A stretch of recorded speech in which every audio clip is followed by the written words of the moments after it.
Bobi Wine will never be president of this country. That's a lie. He cannot. Ebyali mu byakisiru. Abayi mwe muloza bw'okujjako government olina okuleekaana okuba endulu. You must have a strategy. You must have it. And you know where never technocrat all over ministries. President Museveni agenda mu lutalo.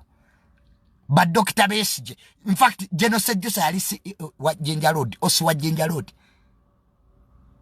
Balutaana Lugunda. These were people in the government they wanted to remove. Tosobola kujjako bali mu buyinza. Nga tokolaganye na bali mu buyinza. You can't get power without people in power. That's a lie. You must collaborate with people in power. That's why but President Museveni baberera musiko amabanka gabbibwa. President Museveni yalina group eyali munda mu government y'obote. Kati gwe Bobi Wine oli magere mu bigere toyina wadde akasaale. You don't have a bullet. Oli awo mbuyagala how really? Can Bobi Wine move a military government? Ngali magere alya byanyanja ne mukazi we babi. Bwamala n'abuuka n'agenda Boston n'asika na bana Uganda abatalina mulamwa. Bali omupoko joint Boston bali ambizi. After they sing, we are removing a dictator. We are freeing a dictator. Muli mpoko joint mu apartment mwebasi. Kat these idiots. Over the dictator is removing you. You know, you have no sesco proverbs. Junior, we are removing Museveni. Stop lying, people. There's nothing you are doing that is removing Museveni from power apart from meeting President Museveni at night in Gomez. That's all you are doing. Kati Junior yasoma. I leave my workplace. I leave my wealth. Mbonzijeku street in Caracas. When I clearly know it, that the people in opposition actually bakulia mwami Museveni. They are working for him. That's why we are in opposition in Mugaga Muzimu.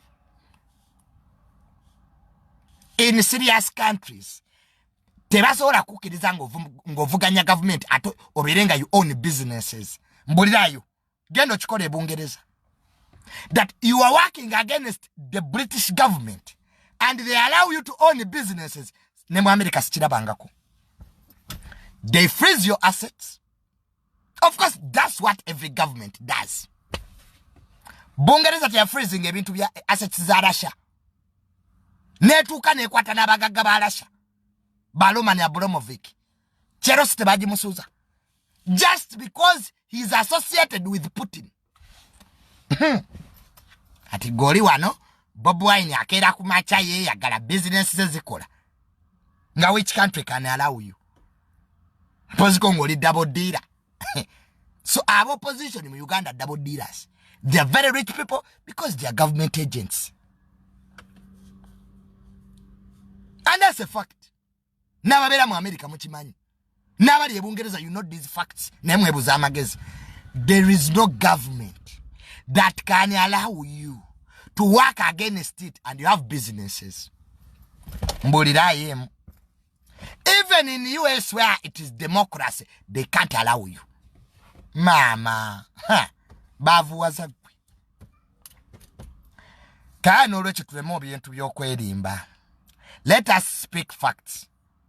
Uganda to get change, it will be a long time.